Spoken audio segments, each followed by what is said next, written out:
Somnifère, le podcast. J'adore la façon dont l'été vous enveloppe comme une couverture chaude. Écrit Kelly Elmore. Bonsoir à tous, nous sommes le lundi 7 juin et notre séance de relaxation ce soir célèbre la saison des amours, de la légèreté, du soleil et de la quiétude.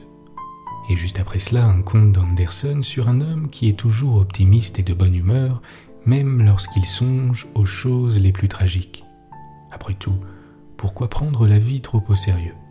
Je vous souhaite une excellente nuit et maintenant place à notre séance de relaxation. La séance de relaxation.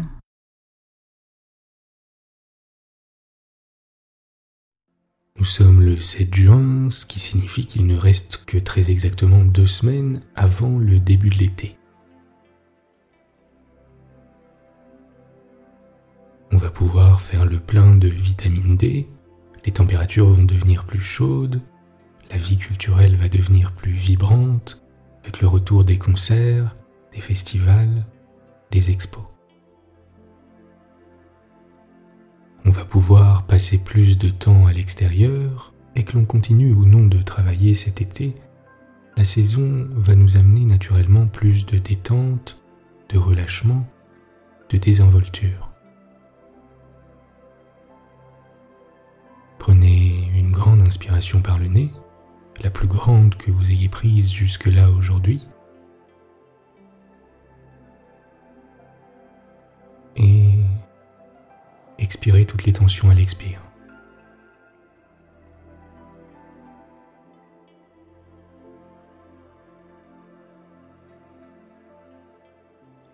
Prenez un moment pour scanner votre corps de haut en bas, en tâchant de relâcher tous vos muscles et songez à ce que vous inspire l'été, à ce sentiment de quiétude et de bien-être.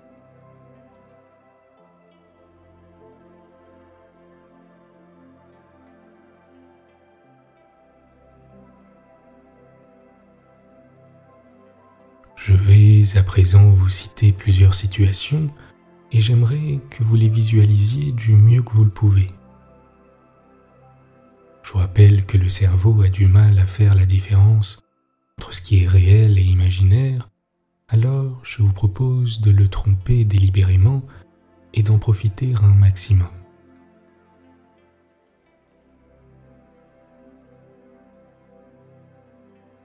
Commençons déjà par la sensation du soleil sur votre peau.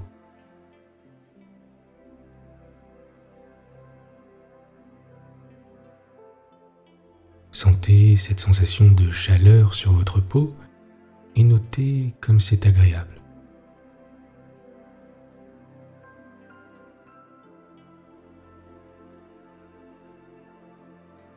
Le son des cigales,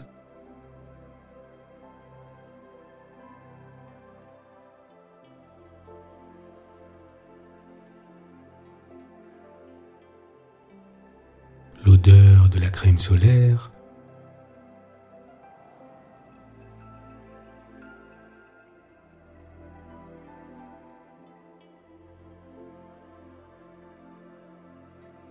le bruit des vagues,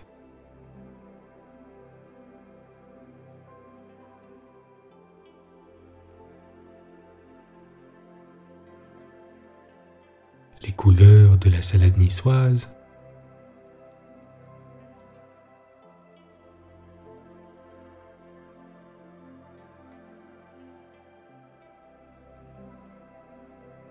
la sensation agréable de porter une robe ou une chemise qui flotte au vent.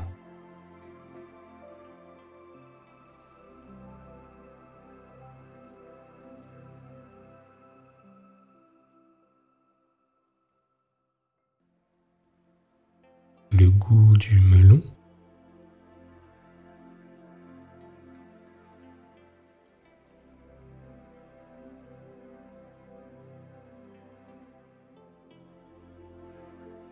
la sensation agréable de marcher sur du sable.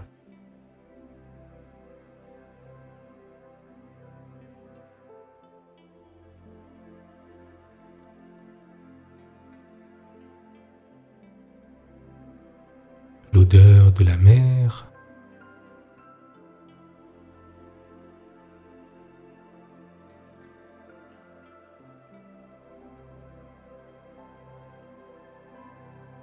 le goût du sel.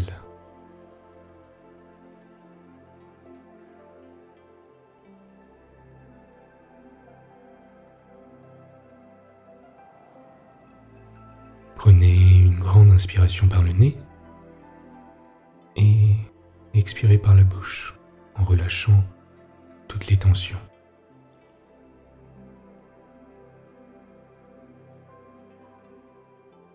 Un champ de blé couleur dorée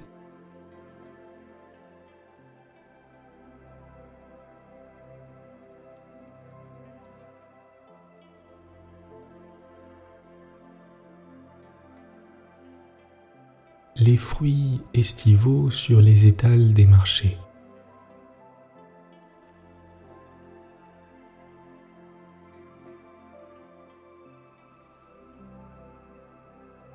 Les tomates, les melons, les nectarines, les fraises.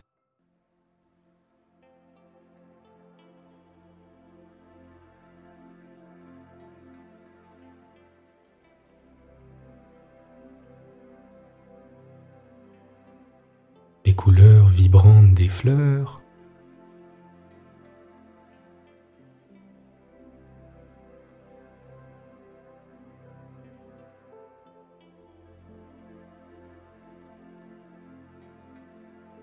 le vert puissant de l'herbe et des feuillages.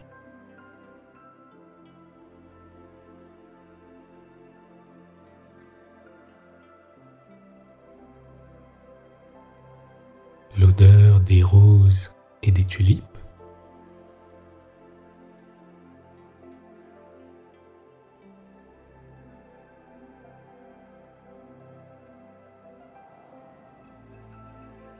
Le goût des mûres.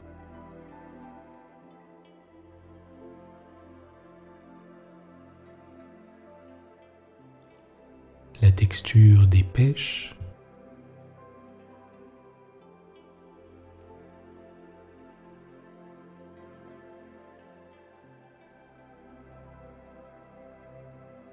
La texture des nectarines.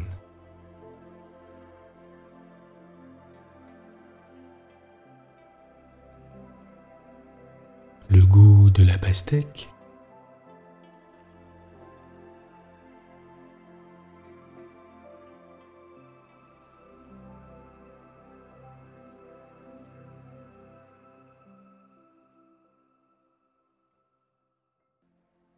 Visualisez-vous à présent sur un hamac qui se balance doucement à l'ombre alors que vous profitez d'une journée ensoleillée.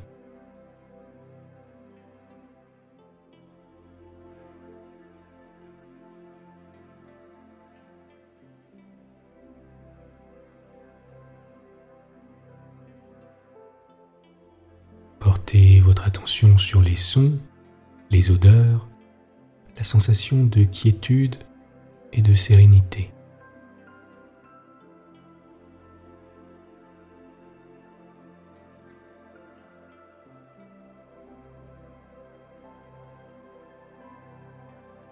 Alors que le hamac se balance de droite à gauche,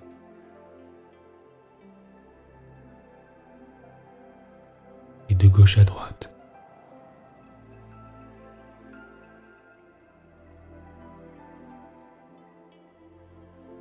Puis à nouveau, de droite à gauche.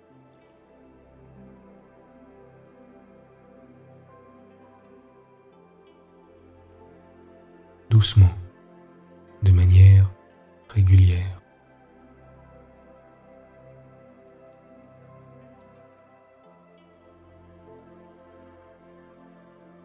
Alors que rien d'autre ne compte.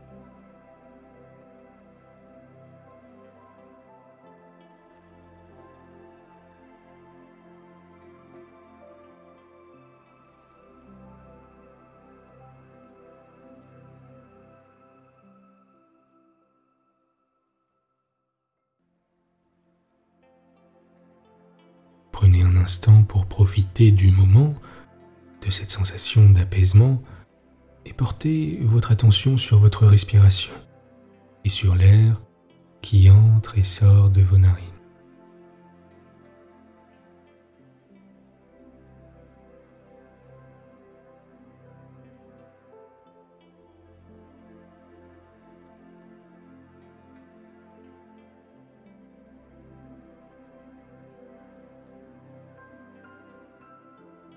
Vous êtes calme et détendu.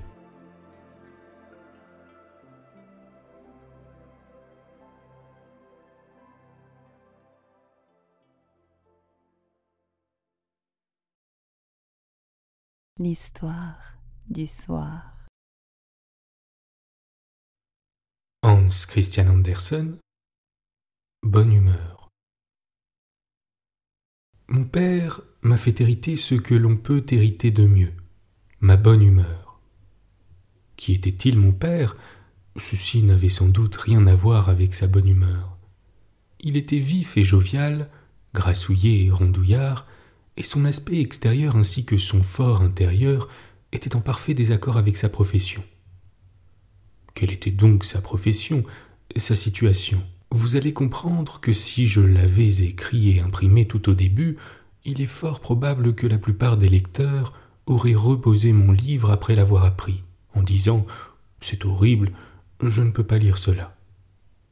Et pourtant, mon père n'était pas un bourreau ou un valet de bourreau, bien au contraire. Sa profession le mettait parfois à la tête de la plus haute noblesse de ce monde, et il s'y trouvait d'ailleurs de plein droit et parfaitement à sa place. Il fallait qu'il soit toujours devant l'évêque, devant les princes et les comtes, et il y était. Mon père était cocher de corbillard. Voilà, je l'ai dit. Mais écoutez la suite. Les gens qui voyaient mon père haut perché sur son siège de cocher de cette diligence de la mort, avec son manteau noir qui lui descendait jusqu'aux pieds et son tricorne à franges noires, et qui voyaient ensuite son visage rond et souriant, qui ressemblait à un soleil dessiné, ne pensaient plus ni au chagrin, ni à la tombe, car son visage disait « Ce n'est rien, cela ira beaucoup mieux que vous ne le pensez ». C'est de lui que me vient cette habitude d'aller régulièrement au cimetière. C'est une promenade gaie, à condition que vous y alliez la joie dans le cœur. Et puis je suis, comme mon père l'avait été, abonné au Courrier Royal. Je ne suis plus très jeune, je n'ai ni femme, ni enfant, ni bibliothèque, mais comme je viens de le dire, je suis abonné au Courrier Royal, et cela me suffit. C'est pour moi le meilleur journal, comme il l'était aussi pour mon père. Il est très utile et salutaire, car il y a tout ce qu'on a besoin de savoir. Qui prêche dans telle église, qui sermonne dans tel livre, où l'on peut trouver une maison, une domestique, des vêtements et des vivres, les choses que l'on met à prix, mais aussi les têtes. Et puis, on y lit beaucoup à propos des bonnes œuvres et il y a tant de petites poésies anodines. On y parle également des mariages et de qui accepte ou n'accepte pas de rendez-vous. Tout y est si simple et si naturel. Le Courrier Royal vous garantit une vie heureuse et de belles funérailles. À la fin de votre vie, vous avez tant de papiers que vous pouvez vous en faire un lit douillet si vous n'avez pas envie de dormir sur le plancher. La lecture du Courrier Royal et les promenades au cimetière enchantent mon âme plus que n'importe quoi d'autre et renforcent mieux que tout ma bonne humeur. Tout le monde peut se promener avec les yeux dans le Courrier Royal, mais venez avec moi au cimetière.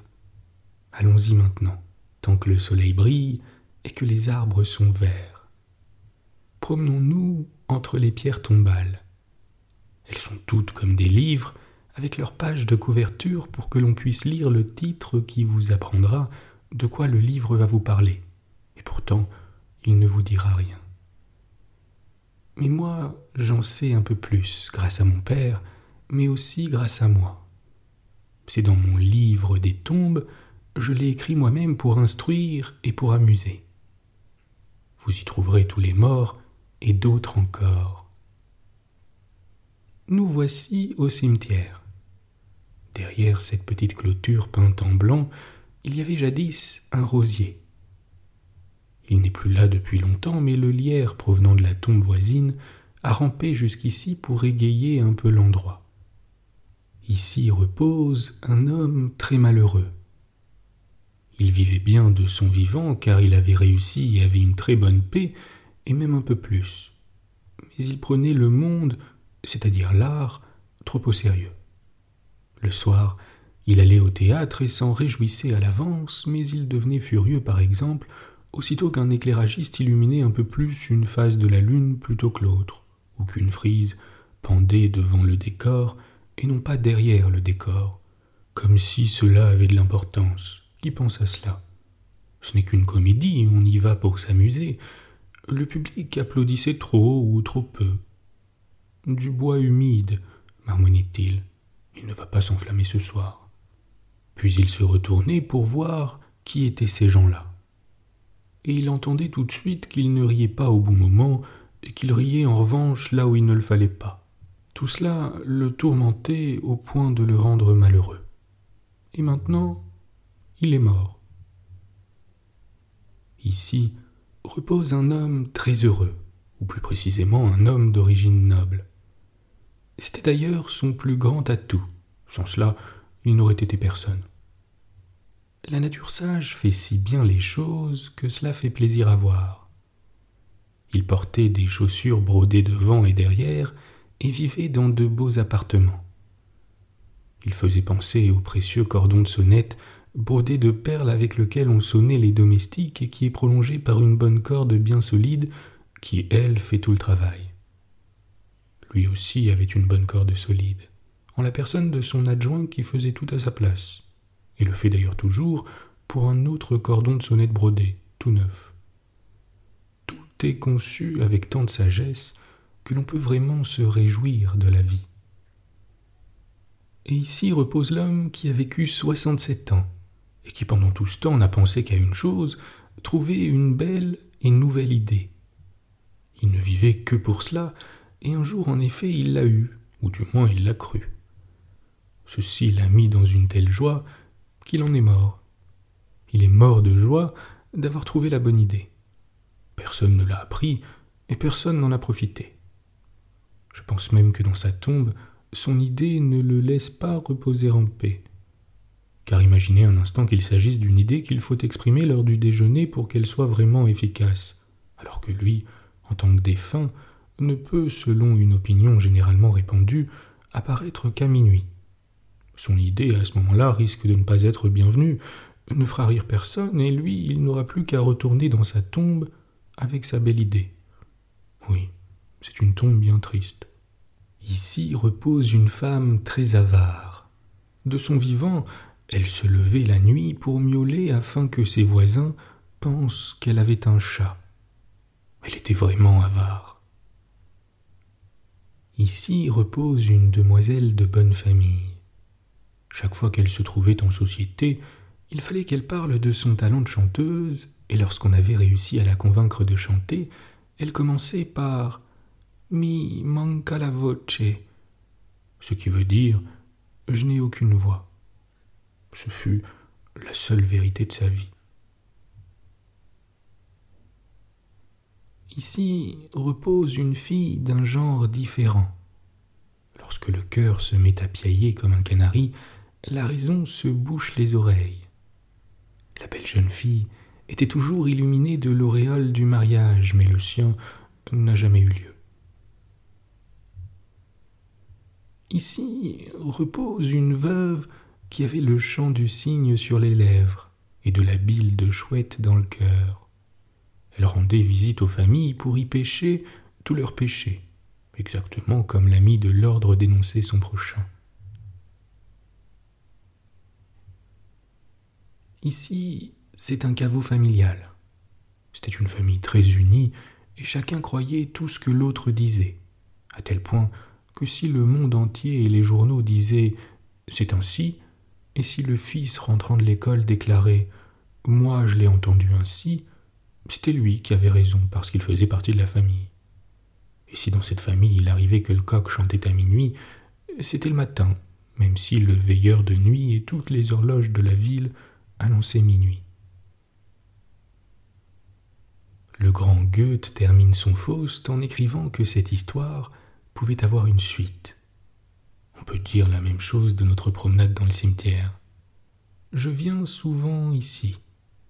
Lorsque l'un de mes amis ou ennemis fait de ma vie un enfer, je viens ici, je trouve un joli endroit gazonné et je le voue à celui ou à celle que j'aurais envie d'enterrer. et je l'enterre aussitôt. Ils sont là, morts et impuissants, jusqu'à ce qu'ils reviennent à la vie, renouvelés et meilleurs. J'inscris leur vie, telle que je l'ai vue moi, dans mon livre des tombes.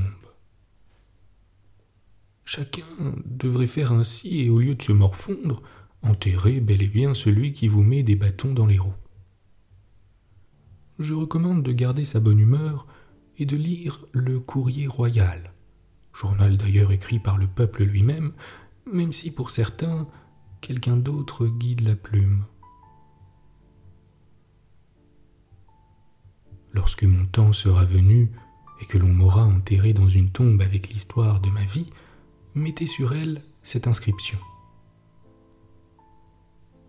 Bonne humeur.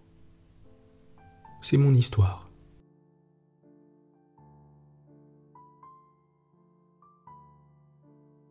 Bonne nuit. Bonne nuit.